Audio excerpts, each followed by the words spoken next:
Oh, good morning, everyone. Happy Monday morning. This is Stacy Turner with our DMOpro Zoom today. I wanted to chat with you guys about a course that my husband and I have gone through our church. It's called Reengage. And this, one of the chapters in this course that we're doing is all about communication.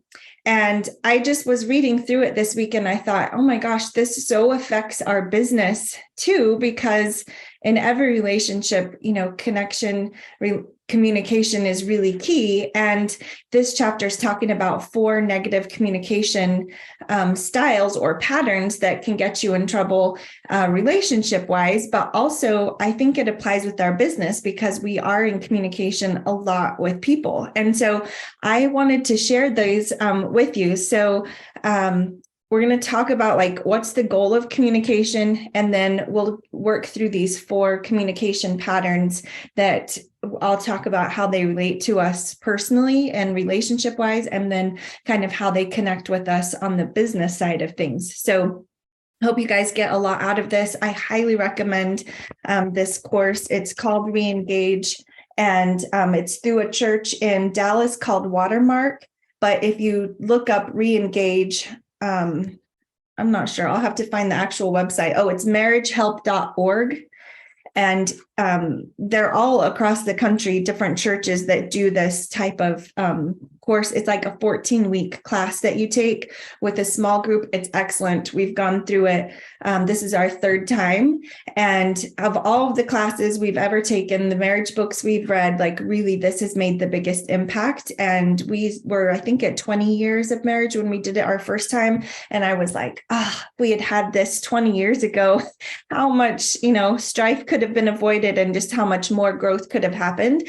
And so I highly recommend it. So we've led it now. This is our 2nd time leading a group, and I get as much out of it each time. And it's just a great reset and a great reminder. So no matter how long you've been married, whether you're brand new, we had some couples in there that were 2 months married. One got married during the course of our classes, and then we've been married almost 25 years. So there's a lot of great information. So it's called Reengage through Watermark in Dallas, but different churches teach them all across the US. So I highly encourage you to do them, to take that course. And I will say, I'm just going to give you some snippets from this chapter. There's a lot of information, and there's a lot that we could go into. Hopefully we can get through all 4 of them because they're so deep and just a lot of rich information. Okay, so one of the things they talk about is the goal of communication in relationships is not to get your point across,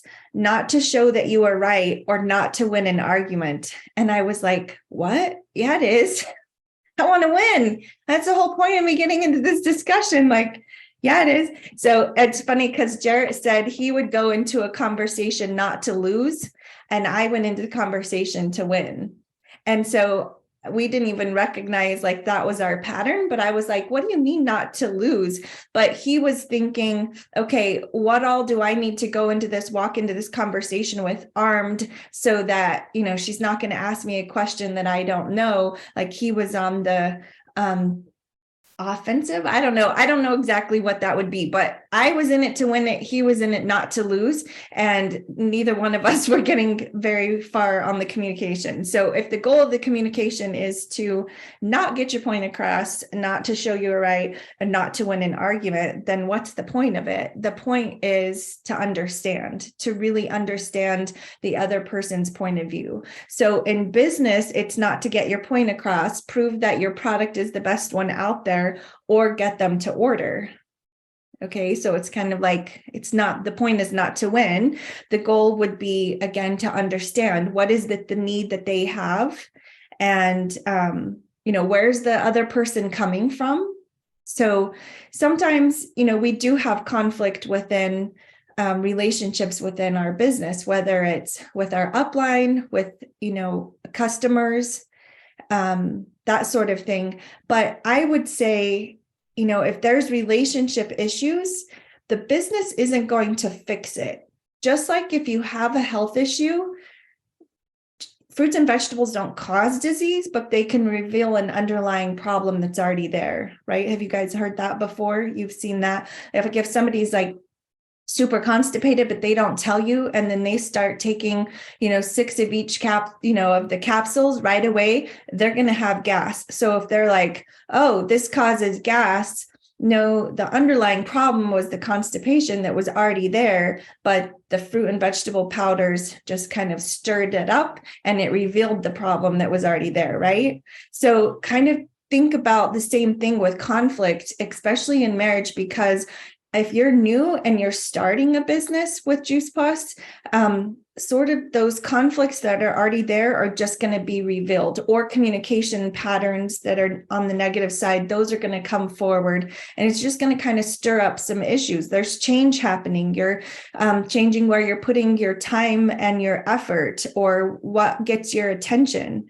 And so within that struggle, there's opportunity for growth, absolutely. But if the negative communication pattern, if that's what you fall back into, it's just going to continue the negative consequences and bring about more frustration. So I hope that kind of makes sense. But in business, the point of communication is not to get to prove their product is the best, and not to just get them to order. So we want to understand their need. And ultimately, the goal of communication is to move forward, right? To move forward in your relationship with your spouse, to move forward in your relationship with your children, or to move forward from a prospect to a customer to team member with goals. So the goal is to grow. Communication helps us grow. It helps us deal with problems or issues or negative things within ourselves. And the goal is to just be in better connection together with our spouse, with the people that we live with our customers, to know them better, and with our team to serve them better, to grow as a person and to grow as a leader. So, like I said, business doesn't fix the problem, like starting a business. If financial problems or issues are already there, if spending is a problem, then adding more money probably just gives you more money to spend, not necessarily. If you're not managing a little well, you're probably not going to manage a lot well. Now, I will say, if you're on the edge of financial instability every month, like there's just not enough income coming in, having extra income can give you a cushion to where you're able to pay bills without the stress of like the, shuffleboard of which one gets paid this month. Like that causes a lot of stress too, right? But I'm talking about like mismanagement of money or mismanagement of time. The business is just going to bring that about.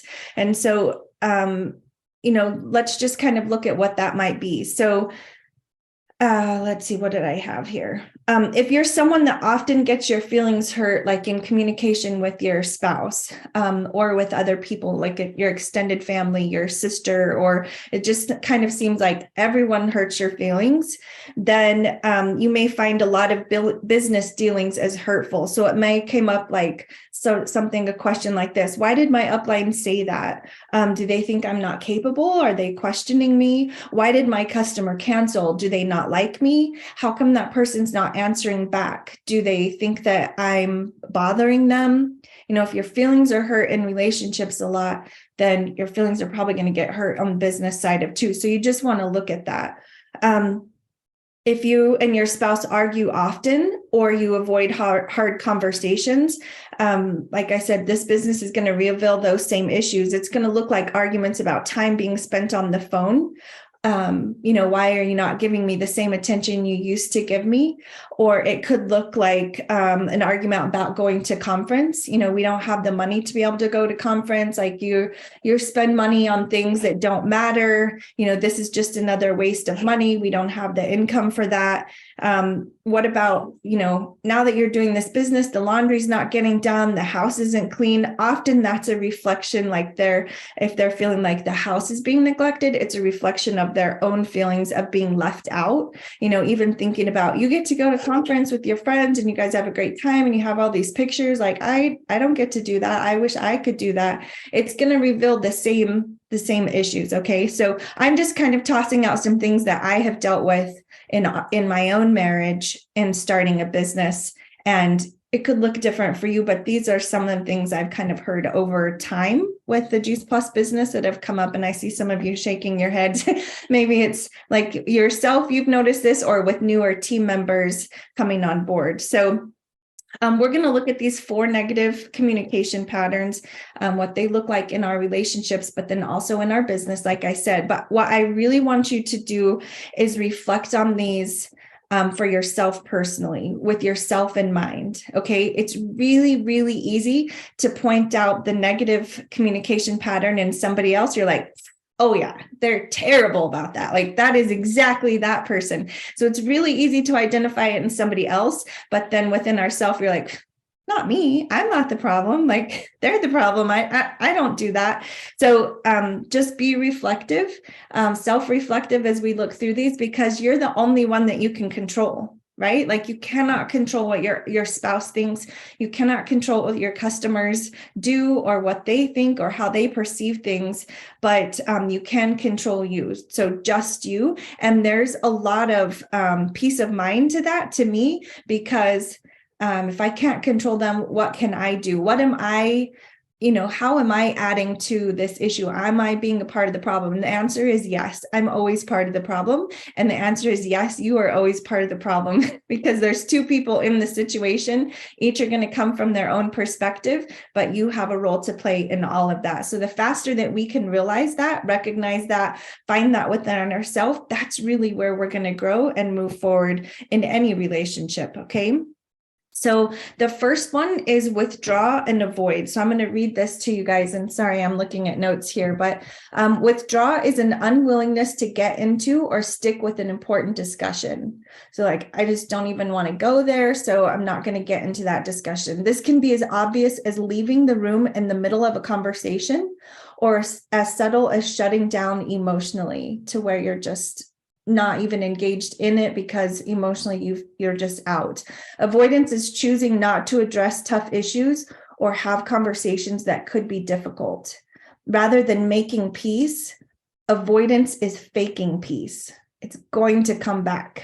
It's going to come back in a different way. It's going to keep revealing itself. It's going to keep coming up because it can't be avoided forever. So this can show up in business by avoiding activity that could lead to so-called rejection, like a cancellation of a customer. So I'm just not going to let my customers know that their orders are shipping and just like hope that they were ready for it and that they don't cancel, which you guys, we can do that like once, maybe twice, but by the time that second box rolls around and you haven't contacted them, they're probably going to cancel. They're probably not in the habit of taking it. They don't have a good experience to hold the weight of the payment. It stays as an expense and they're going to cancel. So, you can avoid that for so long, but it's going to come back to bite you. I promise you. So make sure that you're in good communication with your customers. And you got to think about, if I'm feeling like I'm being rejected by a customer canceling, why? I need to deal with that, because that's going to keep coming up. You're going to always have cancel or customers to contact and let them know that their order is shipping, right? Like that's not something that's going to go away. So you need to be able to have easy conversations with them. Often, if you're at the point of avoiding them to let them know their order is coming in, if you back it up, it's because you haven't been in communication with them that first 4 months, helping them establish a routine of taking it, helping them get a good, experience within themselves, identifying that maybe you haven't been doing events that you've invited them to, and you're just like, oh, out of neglect, I better not call them, because they're probably going to cancel anyway. So I just can't take one more thing, and I'm just going to avoid that one. So you want to check in with maybe it looks like an avoidance of checking in with your team.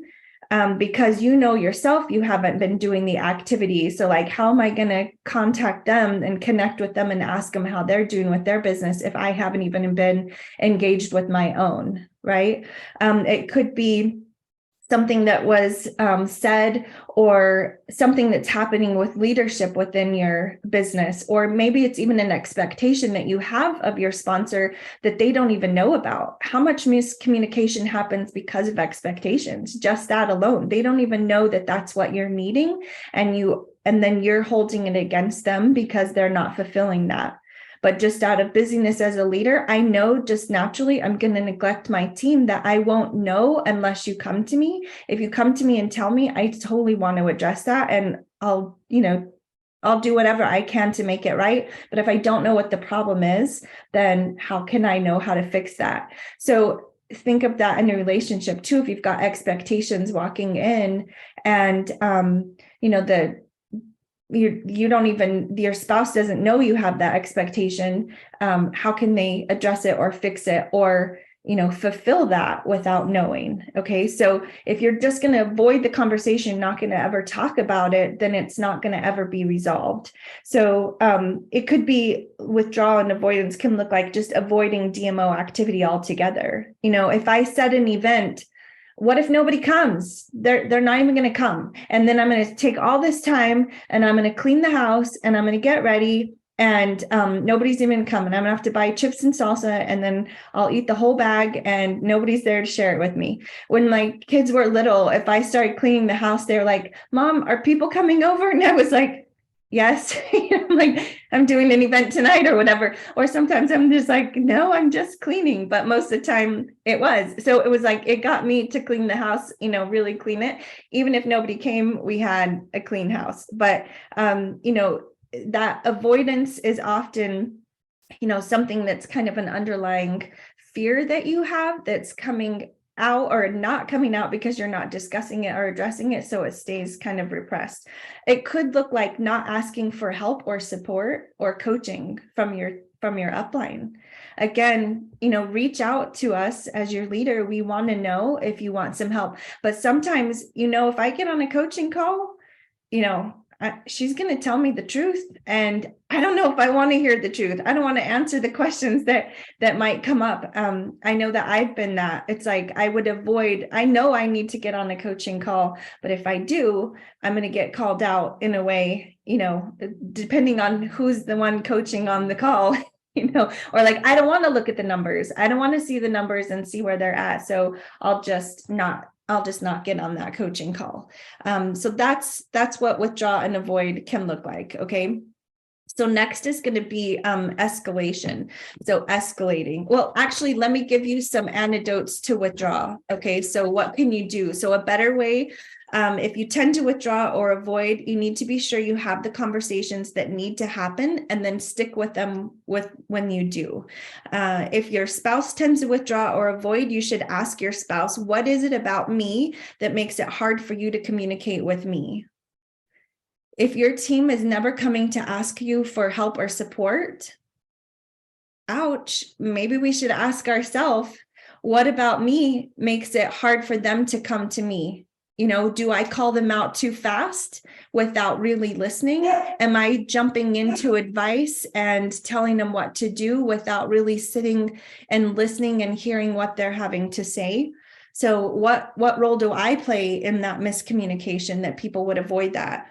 If you struggle to stay in conversation, you need to share that with your spouse and why. And again, if you're avoidance, then that's going to be hard to stay in that conversation, but or to share why. And I want you to think about something else too. Sometimes our negative communication patterns served us well as a child, especially if there was like an abusive relationship or dangerous relationships, and safety was paramount. Your body's going and your brain is going to keep you safe first. And so some of these served you well as a child, but don't work so well in adulthood.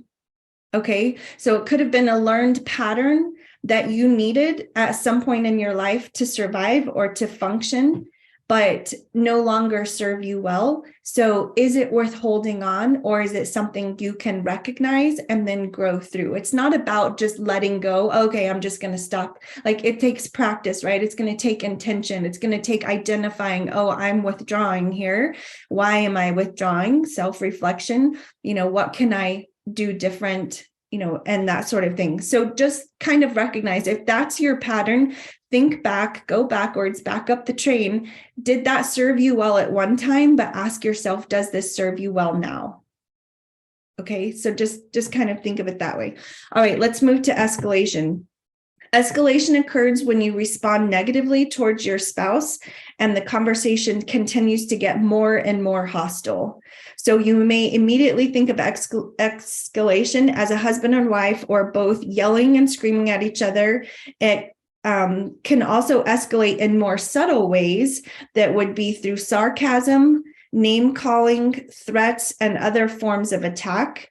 And you can do a lot of damage to your marriage in a short amount of time if you're an escalator. So if you're married to somebody who's an escalator, you're probably going to withdraw, because why get into the conversation if it immediately goes to here, right? And then it can kind of go back and forth.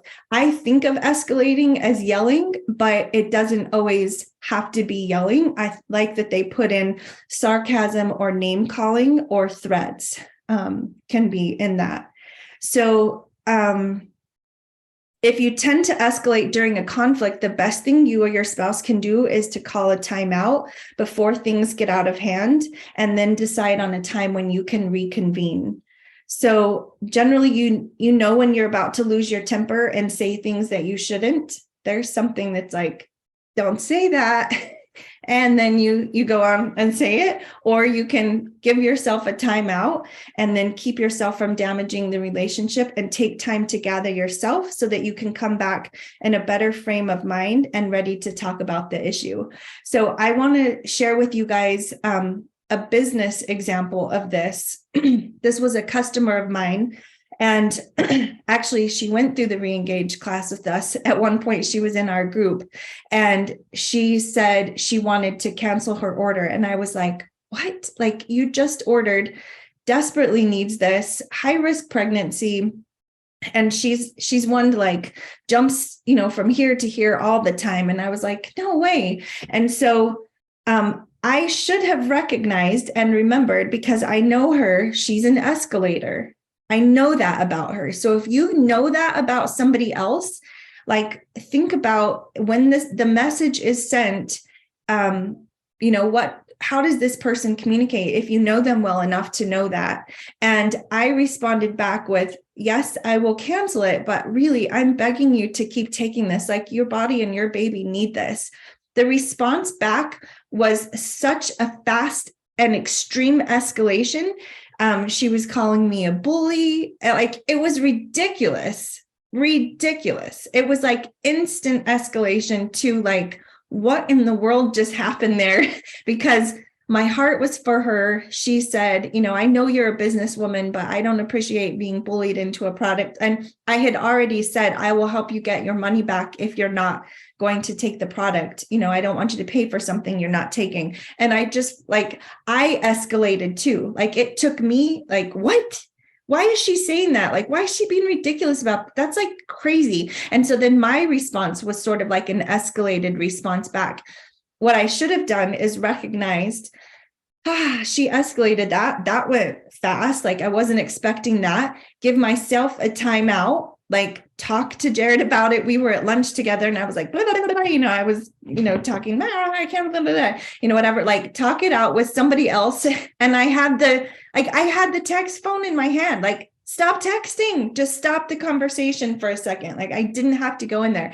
Now be careful, because that can also go to withdrawal, right? Like, I don't want to have the conversation, but I needed to have gotten my emotions back down, not be at the same escalated response. And then I could have come in from a different approach, which would have been what? To understand. I didn't take the time to ask her, hey, sister, like, what's going on? Is it finances, like, sit and just talk with her and like understand where she was. Yeah. Like Lisa said, I didn't ask questions. I sort of did, but we were both in an escalated state. Like, we shouldn't have had the conversation. I could have also calmed down and then got on the phone with her, right? I could have, a lot can better happen in a communication on voice versus just text. A lot can be misread through texting. Put a couple of exclamation points and you're like, escalated right here, because there were 3 exclamation points. Like, she must be really mad. And I don't know, could have been a typo, like, who knows, right? So a lot of stories can be made up with that. So that's just an example of escalation. So take a time out, just reflect, and then step back into the conversation, whether that's with your spouse or like in that example, a customer. The third one is negatively interpret. So negative interpretation happens when you assign a motive to your spouse that is more negative than is really the case. Negative interpretation can also look like you asking a question and your spouse interpreting it as a negative statement. Oftentimes, people will negatively interpret areas where there is some sort of insecurity, or if veiled comments were common in their family growing up. So it's often something that is like an insecurity within yourself, and that's just kind of shows up that way. So negatively interpreting something to where your spouse says something and instantly you're like, he hates me. He hates my guts. And, he questions why he ever married me. And like, you can go that extreme with it, right? But it could just kind of be, again, showing up as hurt feelings a lot, that your feelings are hurt. And the assumption is that the person is against you versus we are a partnership. We are together. I am for him. He is for me. And so that can show up as a negative interpretation. So what could that look like within our business? Negative interpretation is, again, assigning a motive that is more negative than is really the case. So it could be an announcement from the company. The CEO stepped down. There's trouble with the company. Like, are they having financial issues? Like, why didn't she want to stay as the CEO? Are they you can jump to conclusions, right? This is, I think, negatively interpreting is really where we start making up stories in our head. We send a text to somebody, they don't respond back. And we've gone to the place of, we were good friends and now we're not friends. It's my mom. I'm probably out of her will now because I invited her to the event. And like, you can really make up some really big stories in your head when really what happened is she was about to respond that she wanted to come to the event or she would watch the video, and the dog ran in the door with muddy feet, slipped on the floor, knocked the milk out of the toddler's hand, that made this huge mess. The doorbell rang because the Amazon packages were there, and like just a lot of things happen in that moment. She didn't get to respond back. Like, you don't know what's happening on the other side, but you can take yourself to a negative place that will really hold yourself back. So just be careful about that. That's really hard to stay connected with someone if you feel like they're always thinking the negative about you as well, when that's not even what their mindset was. Yesterday, there was a comment made between my husband and I. Our laundry room flooded, kitchen issues still, flooded through the wall into the living room, and we didn't recognize it till we woke up the next morning, which is kind of nice because then you're not all stressed late in the night cleaning things up. A lot of the water dried itself. It's super dry here, so I'm not worried about mold because like it never rains here. There's no moisture here.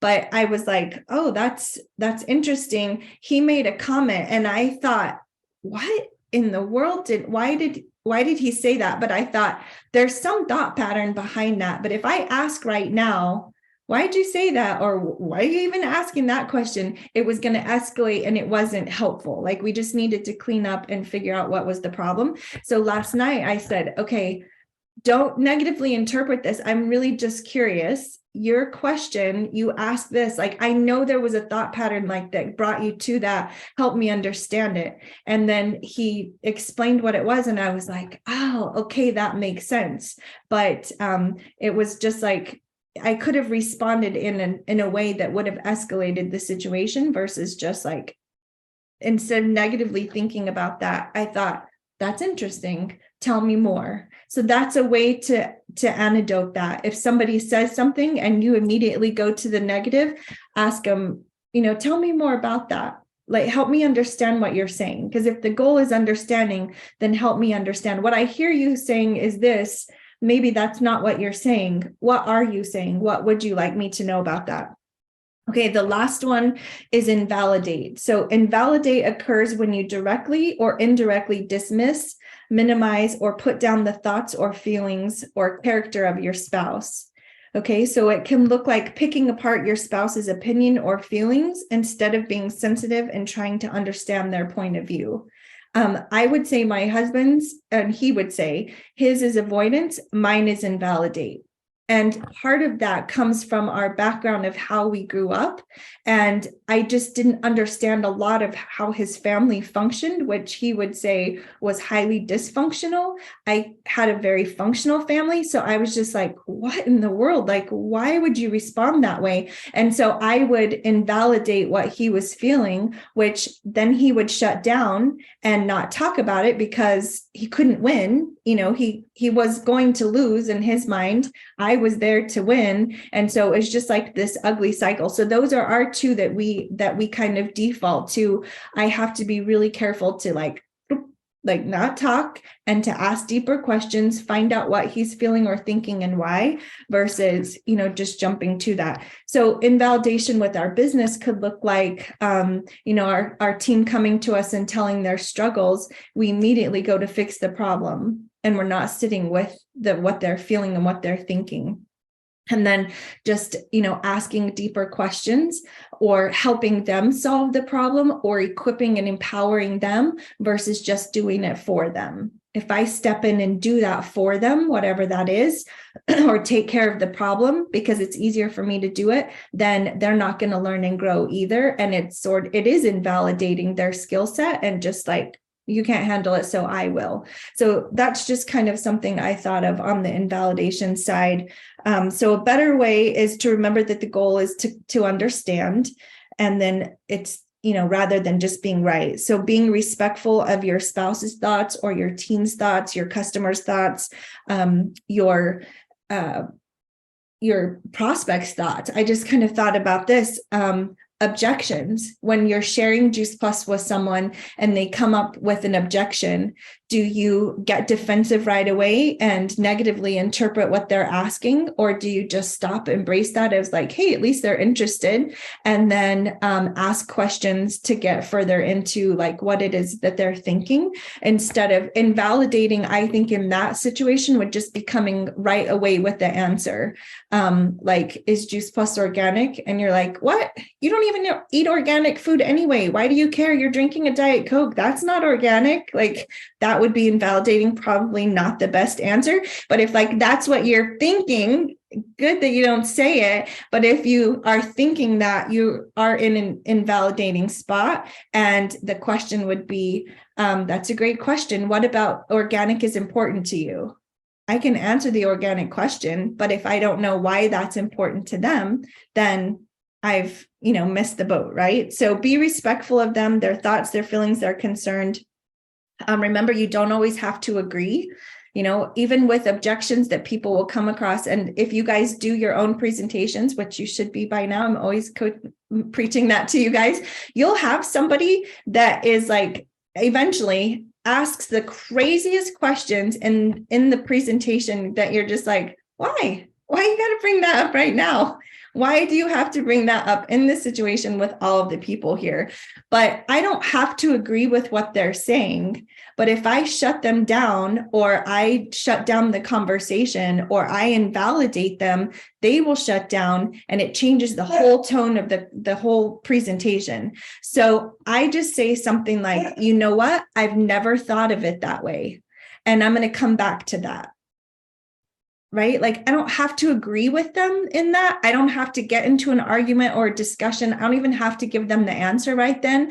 I'm just not going to invalidate them, but I can validate them saying, that's an interesting point of view. I hadn't thought of it that way, or I haven't thought of that question. Let me swing back. Let me think about that for a second, and I'll swing back around to that. And then they kind of forget about it at the end of the presentation. One-on-one, I can address that. So we just want to make sure that people around us feel valued and they feel understood. And if that's really where our heart is, and that's where our mind is, and that's the way we take conversations, it's just going to really lead to deeper connections. It's going to lead to better results, but it's going to lead to more peace of mind of ourselves. So I hope you guys found that information helpful, applicable, that you can use that with your family. And I did want to tell you a funny story of my girls. I had read this chapter to one of them. They're 19 and 17, and they get along well, but they do banter as sisters do, right?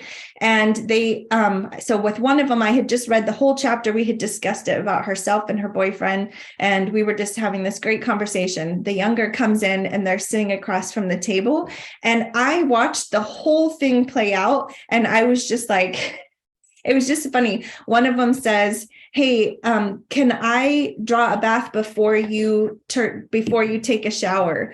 A simple question, instant invalidation from the other one.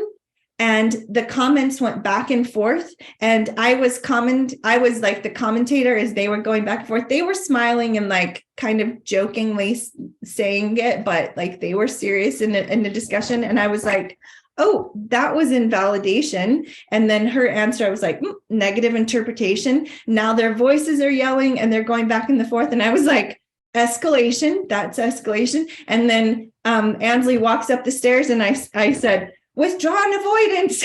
Like I saw all of them happen within like 3 minutes. And I was like, fascinating. That was very interesting to see that play out that quickly with them.